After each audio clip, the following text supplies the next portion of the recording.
Happy Friday, everyone. Thanks for joining us for our July's AMA.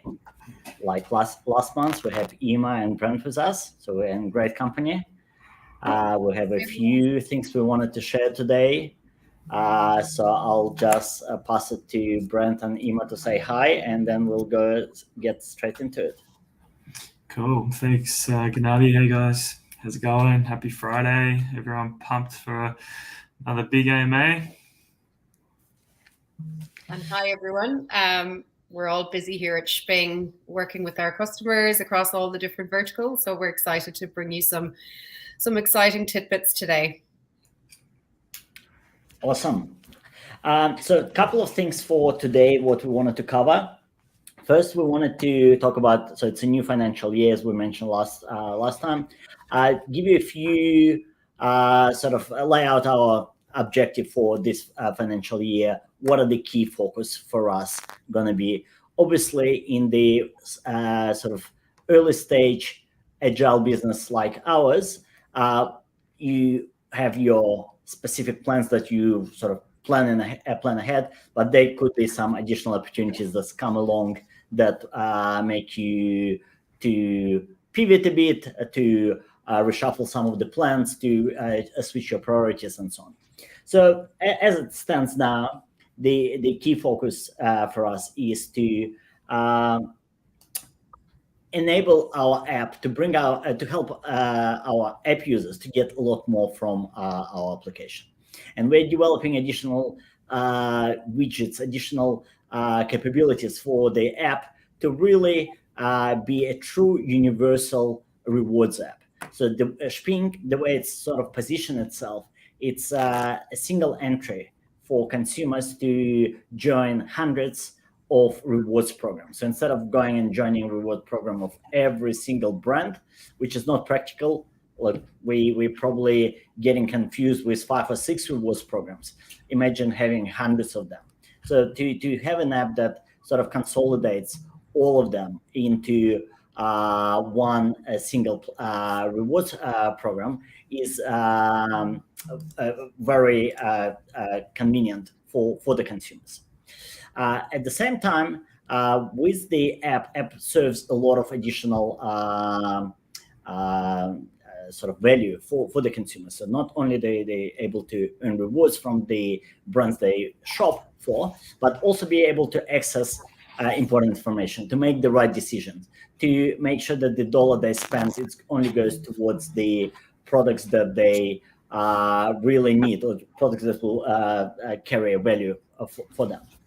So that's one of the focuses for us, is to continue to develop this app, continue to bring more value for the consumer, so they can get more out of it.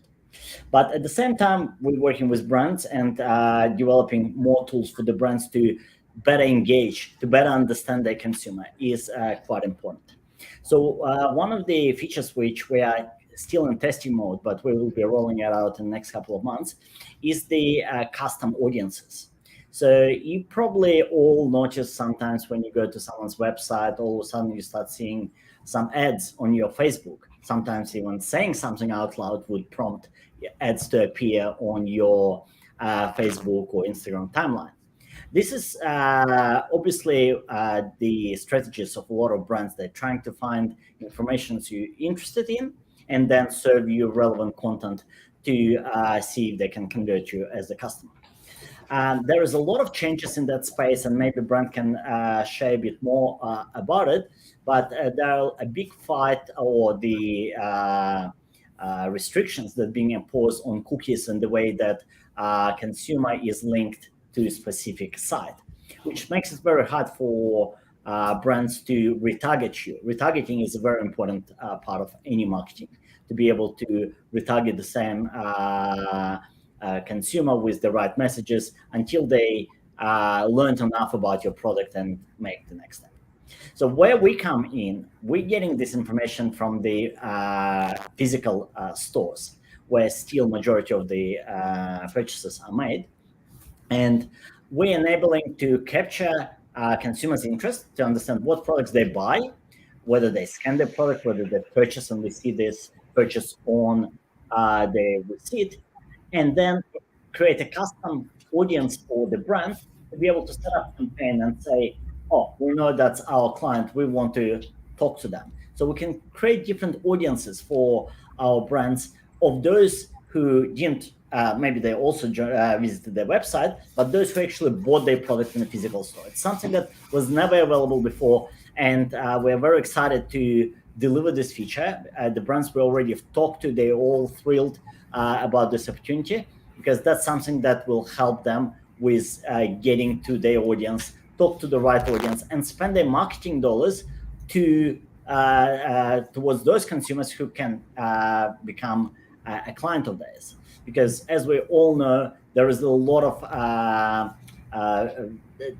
waste happening in the digital marketing, where brands are spending their marketing dollars trying to get their content at front of a particular consumer, but that consumer may not be interested in their product. So being able to create those custom audiences is very, very important. And that's one of the features that we are currently working on and will be rolling out very soon.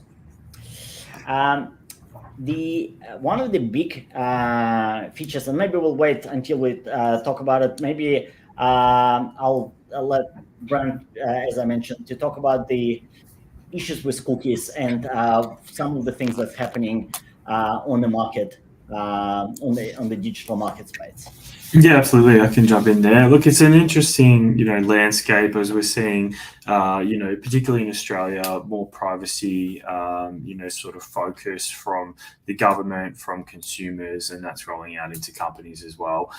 So there's sort of two sides to it. There's the cookie apocalypse, which is coming. Google are getting rid of cookies, and it's going to really be a very different, internet landscape. We've always had this data as sort of internet marketers to track people and retarget, and it's being phased out towards the end of next year. So a lot of brands are trying to figure out what their own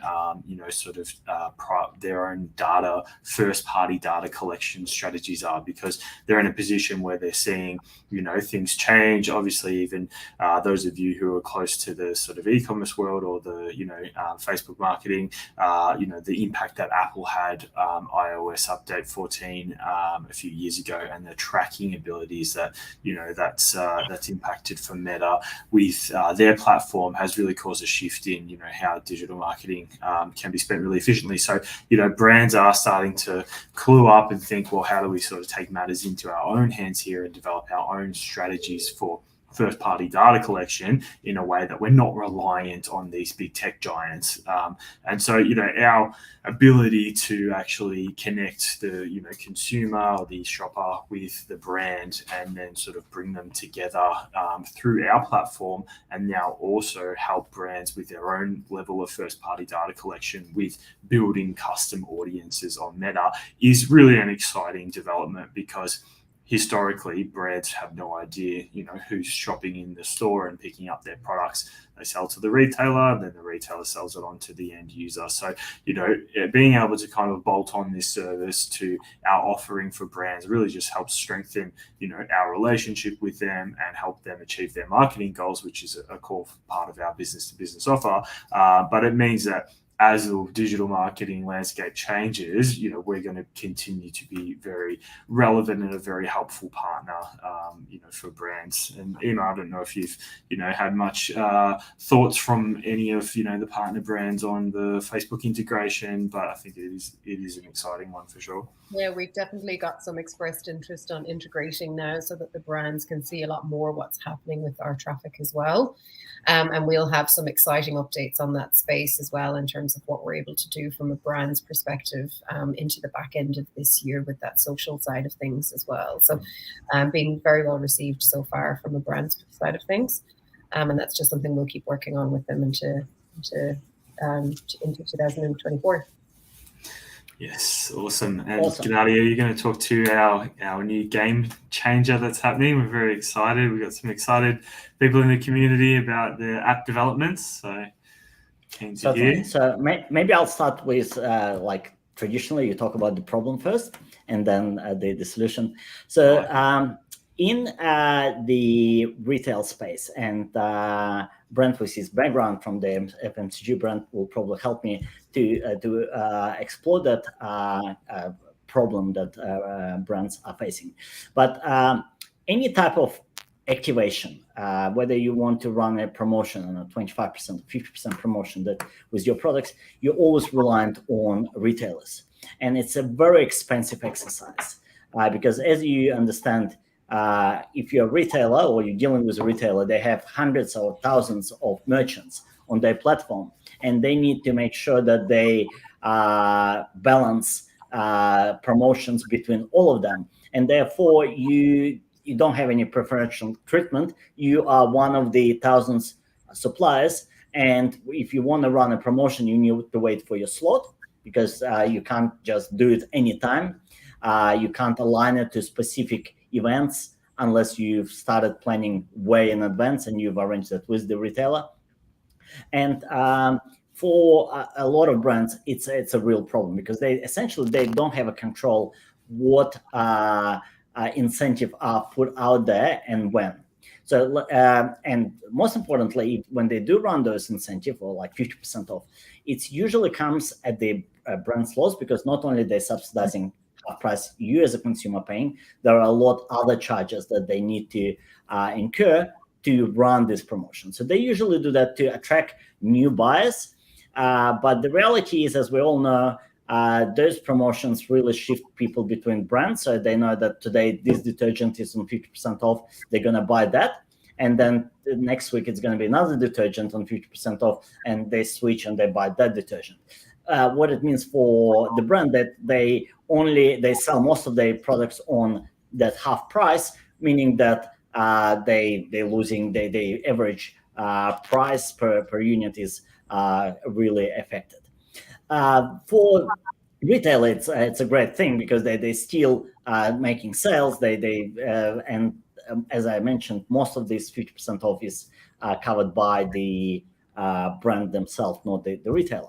So it's not a very good position to be in. So you're sort of locked in at the mercy of the partners you're working with, and not because they're so bad, only because that's how the market is being developed. So they have merchants that they need to be equally fair to, and therefore they can't give you anything more than you as the merchant represent, the percent you represent on their platform. So, and maybe before I go into what we have developed and what we are rolling out from next week, I'll let Brent maybe to touch on some of the other areas of the issue we're addressing, things that I have maybe missed in my sort of intro. Yeah, absolutely. No, look, I think you really nailed it in the, cost and the, almost reliance that brands start to build on these promotions, because, as soon as you do it in 1 year and then you see a bump in your sales, you have to cycle that the next year if you want to maintain your sales. So you kind of get hooked onto it, and it can, really start to damage your business as you're doing more promotions and you're eroding your margin further. Because at the end of the day, people might think, I go into my local supermarket and I get a deal because the supermarket's doing a deal. As Gennady mentioned, it's the brand that actually funds that promotion, but then there are other associated costs with the marketing of the promotions, and even just trying to get the word out there. So that's a big challenge in and of itself, but also the ability for brands to act in response to competitors, or actually provide solutions to consumers in different areas and markets, is very limited, because they're at the whim of the retailer. They normally need to organize even just a normal, if there's no advertising involved and it's just a promotion on shelf, you're looking at like an 8 to 12 week kind of lead time for the retailer to implement that for you. So if your brand is, in a very dynamic market and there's a lot of competition, and you want to actually go and act quickly, it can be quite a long time to, do something in response to what's happening. So, that's another challenge, is there's this big lag between, what's happening and what you can see going on in the market, to being able to implement promotions means that you can't respond to things and act quickly. So it's another, kind of challenge if a brand has a problem area, one of their products products isn't performing quite as well as they would want it to, they have to wait another 8 weeks to enact a promotion to see some uplift in the sales. And of course, there's a suite of other things that brands do, but at the end of the day, one of the quickest and easiest ways to boost your sales quite quickly is to offer those sort of discounts and deals. So, there's a lot of challenges. There's supply chain challenges as well, in managing across the different retailers and when you're doing promotion in this retailer and that retailer, and as Gennady said, how they fit into their, competitors and things like that. But it's not easy, really, is the thing at the end of the day, is that, brands wanting to invest more time and energy in acquiring consumers. It's not an easy, thing to just click on overnight. Excellent. Thanks for the brand. So what we have developed is a product which is called Coin Booster. Those who use the app, or those who've been on the app for quite some time, maybe have seen withdrawal boosters, which we sort of tested this technology to start with. So what withdrawal boosters did, that allowed you to increase your monthly withdrawal limit if you buy specific products. But now the new Coin Booster will enable brands to activate any campaigns they want, and essentially fund the discount with Shping coins, where if you buy, let's say, a product and brand want to give you 50% off, they don't have to set up anything with the retailer. They can set it up through their portal and say, from tomorrow, let's say for the next 24 hours, we will provide 50% off on that specific product. And as soon as they've done that, within the app, they appear in the list of the boosted items, and consumers can go buy that product, upload the receipt, and get straight away 50% in value in Shping coins funded by the brand to their wallet. They can cash them out, they can move them to the Coinbase wallet. It's a very easy and seamless way for the brand to fund any promotion. They could go 50%, they can do 20%, or maybe they can do 100% and do a sampling campaign and get everyone say, go and try our product free of charge. And they can push that to specific audience, maybe those who are already buying their product, but they just launched a new flavor and they want 1,000 people to go and buy it today. That's a very easy way for them to activate that.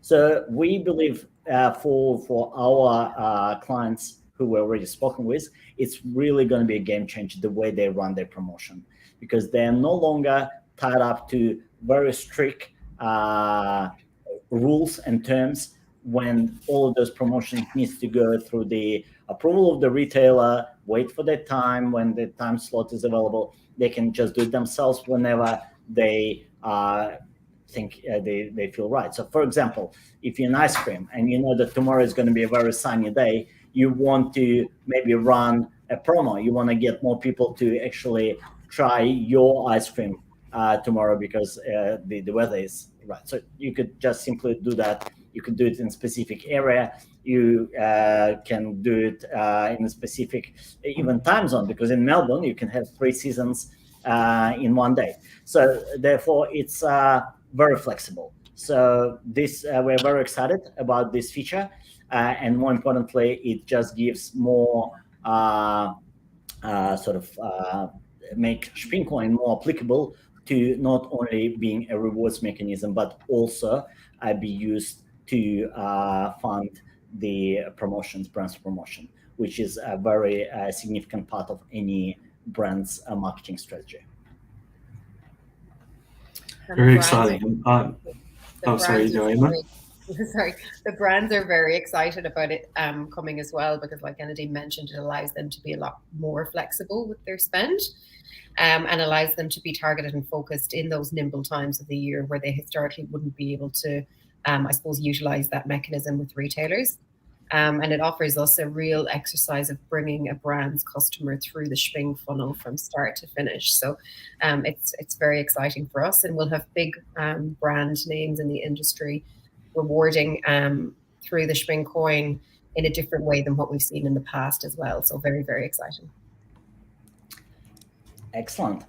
Now let's move to Q&A. Emma, do we have any questions?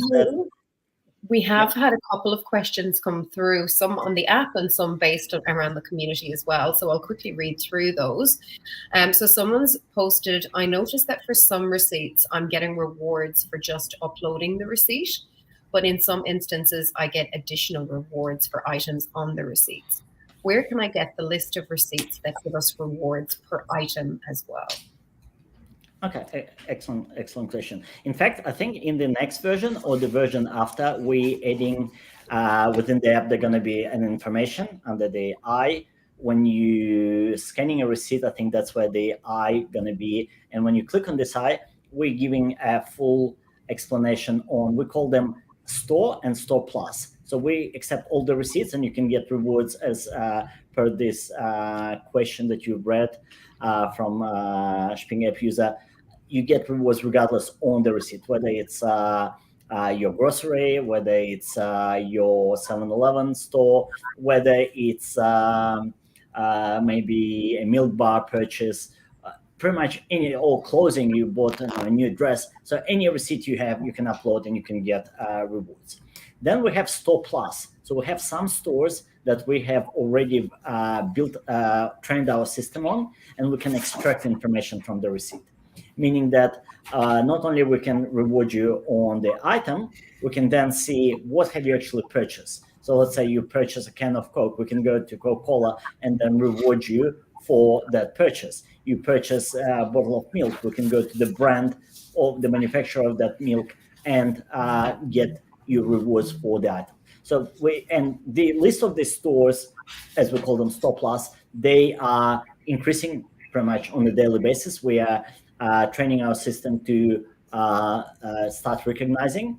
The way AI works in that area is we need X number of receipts, then the system builds a model, and then it can recognize every single character and understand this is the item, map the item to the GTIN, this is the ABN of the store, this is the receipt number, so therefore we can track that there are no multiple receipts uploaded multiple times and so on.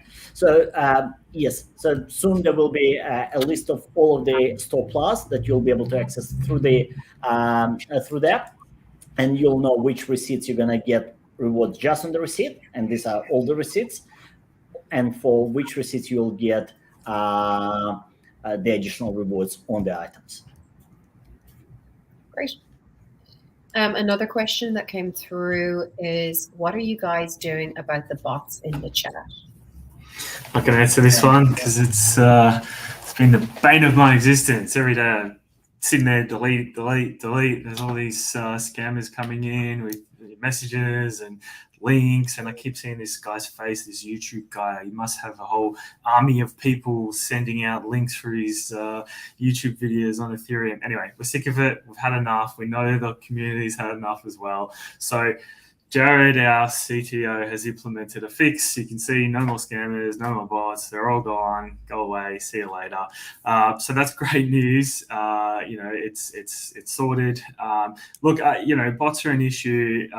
We featured this on Twitter a couple of months back, but in Australia alone, there's over $100 million of ad spend that's attributed to fraud through bots. So, we recognize it, in the game we play, that it's a problem, and, that people are spending money on, various, big tech giants and their trusted sources, and they're putting money into these platforms, that are pushing out impressions and clicks and views, and all of that is just being chewed up and money spent by bots. So, it is a big problem in the industry. And obviously, we see it in our community and our groups at a very small level of just, it's annoying, but you can imagine those brands that are spending millions of dollars on marketing and they really have no control over what's going on with, who's viewing the stuff, and if it's bots that are running. It can obviously be very expensive for brands. It just increases the cost of advertising in general, but it's also very problematic. So very passionate about fighting the bots, but I'm glad we've been able to, solve that issue. But it is an interesting question as we're seeing the development of AI and, new technology coming into play. How do we sort of verify, humans and bots? And I think we actually got a question, Emo, if you want to read the last one, just in that regard as well, actually. Yeah, and so the final question is, will Shping use World ID to authenticate app users in the future? This is a good one. I'm interested to get Gennadi's take on the World ID and the whole system there. Look, I think we all probably think it's a great concept. There are a lot of questions still to be answered and to understand how the security gonna work, and whether it should be run by one private company, how they're gonna be regulated, and so on. So I like the concept. And definitely, if it's going to take up, we would love to. We'll probably one of the first who would be happy to implement it as the authentication, even though we don't have a problem on the app user side because we have our own process of verifying the users, and we don't have bots as such, but. It's going to be a great way to look if people are already going to have their World ID or whatever it's going to be, whether it's going to be World ID or it's going to be something else similar to that, to make it easier for them to log into the app by all means. And we're now supporting a number of ways to authenticate users. Obviously, Coinbase, your Facebook, your Google account, and yeah. So we'll be happy to explore World ID if it's gonna take off and it's gonna become big. They have very big sort of plans and objectives.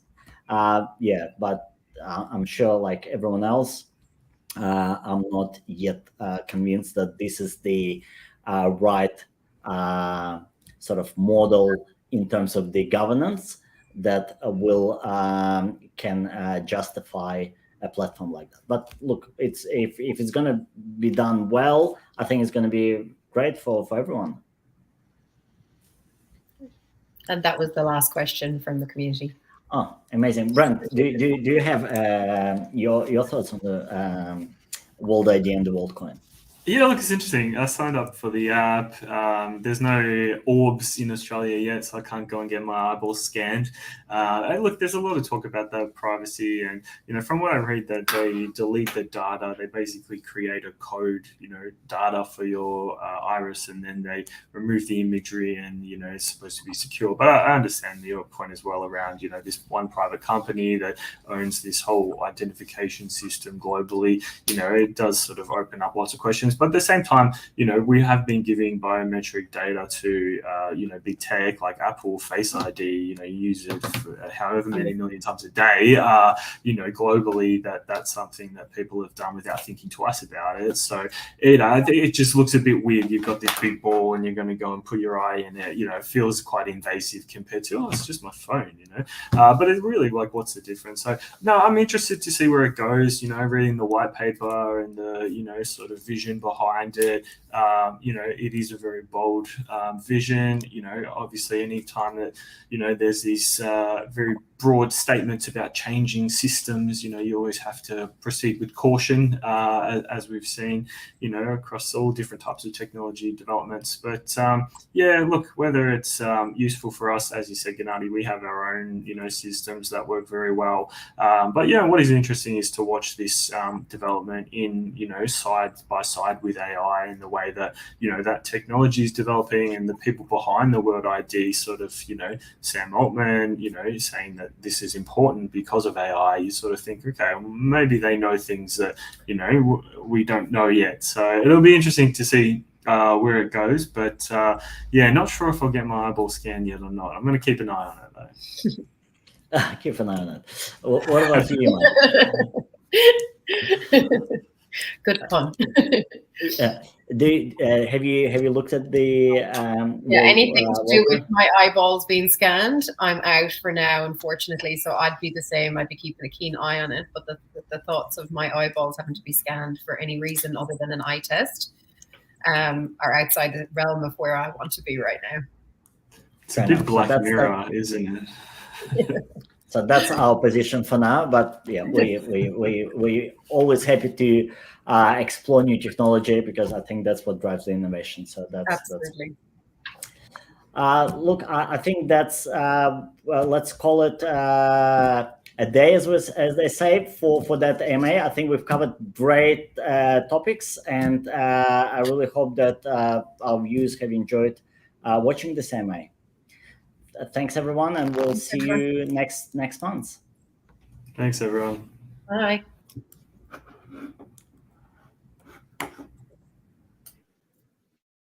Shping!